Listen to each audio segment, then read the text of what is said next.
Halo teman-teman, di sini saya akan menjelaskan tentang kelenjar tiroid dan paratiroid. Sebelum itu, perkenalkan saya, nama saya Iputu Wahyu Yudanegara, absen 13, kelas 11 IPA 9. Apa itu kelenjar tiroid dan paratiroid? Saya jelaskan, kelenjar tiroid dan paratiroid ini terletak pada sistem endokrin manusia atau sistem hormon pada manusia. Oke, itu secara umum. Kita lanjut ke kelenjar tiroid. Kelenjar tiroid merupakan kelenjar endokrin terbesar pada tubuh manusia, berbentuk menyerupai sayap pada kupu-kupu. Berfungsi untuk mengatur sensitivitas tubuh terhadap hormon lainnya. Kelenjar tiroid menghasilkan hormon yang sangat berpengaruh pada bagian vital manusia seperti jantung, kulit, hingga suasana hati. Di sebelah kanan, kita dapat melihat letak kelenjar tiroid tersebut. Tepat sekali, ini berada di depan. Ya, kita lanjut pada proses pembentukan hormon kelenjar tiroid. Dari hipotalamus turun menjadi TRH lalu menjadi hipofisis anterior yang menghasilkan TSH ditambah kelenjar tiroid menghasilkan T3 dan T4. Apa sih T3 dan T4 tersebut? Kita lanjut. Hormon yang dihasilkan oleh kelenjar tiroid. Yang pertama, T3 atau tiroksin berperan dalam metabolisme, pertumbuhan fisik, mental, kematangan seks, serta mengubah glikogen menjadi gula dalam hati. Yang kedua ada triodotironin, berperan dalam distribusi air dan garam dalam tubuh dan sama dengan peran hormon tiroksin. Lalu ketiga ada kalsitonin, yaitu menjaga keseimbangan kalsium dalam darah. Gangguan pada kelenjar tiroid. Yang pertama ada hipotiroidisme, yaitu kurangnya hormon tiroksin yang diproduksi oleh kelenjar tiroid. Kondisi ini lebih sering dialami oleh wanita, terutama lansia. Efek yang dihasilkan berupa sembelit, kulit kering, kelelahan, kenaikan berat badan, serta lebih sensitif terhadap hawa dingin. Yang kedua, hipertiroidisme, yaitu berlebihnya hormon tiroid yang dihasilkan. Efek yang dihasilkan pun berupa detak jantung yang cepat, tidak beraturan, penurunan berat badan, terjadi secara tiba-tiba meski nafsu makan meningkat, mudah berkeringat, gugup, serta mudah cemas. Gangguan pada kelenjar tiroid yang ketiga ada penyakit gondok. Pembengkakan kelenjar tiroid yang umumnya menyebabkan benjolan pada leher. Selain benjolan yang menjadi gejala utamanya, penderita penyakit ini juga bisa mengalami perubahan suara, kesulitan bernafas, menelan, serta rasa sakit pada tenggorokan.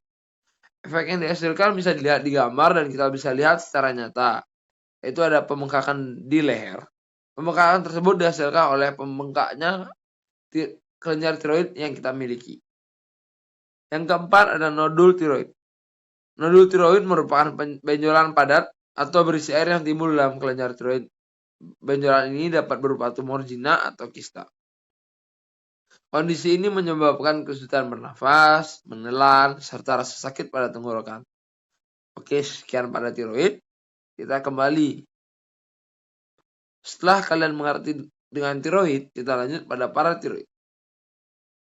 Kelenjar paratiroid merupakan kelenjar yang terletak di bagian belakang daripada kelenjar tiroid atau kelenjar yang dekat dengan kelenjar tiroid sehingga disebut dengan paratiroid.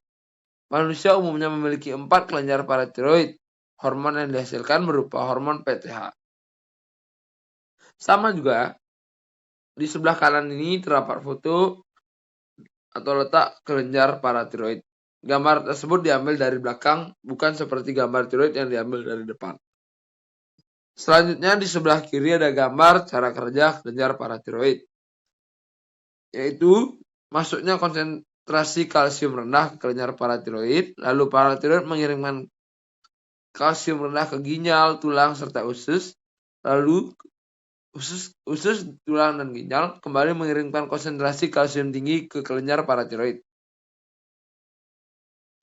Lalu hormon PTH.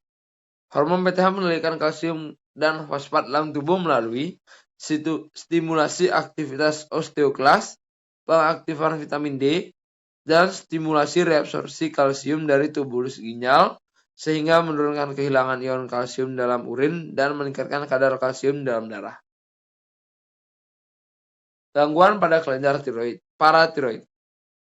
Nama penyakit yang pertama berupa hipoparatiroid. Keadaan di mana kalsium tidak dapat diambil oleh hormon paratiroid. Dapat disebut juga sebagai keadaan di mana hormon paratiroid berkurang.